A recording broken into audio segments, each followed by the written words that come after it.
The ancient Chinese were a very clever race.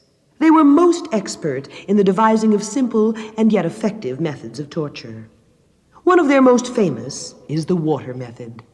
Whenever they had a prisoner with information who would not speak, they would tie him prone on a table and gently drip single droplets of water upon his forehead until he spoke.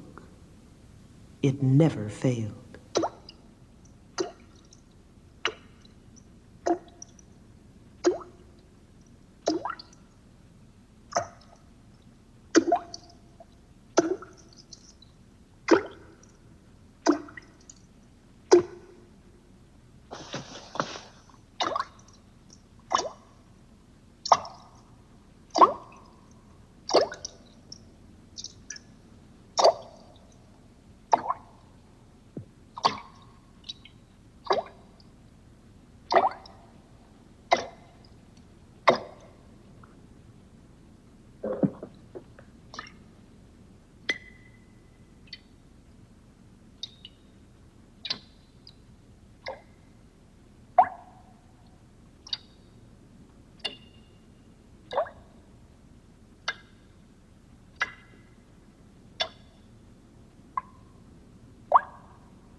What am I saying? I'm not even Chinese.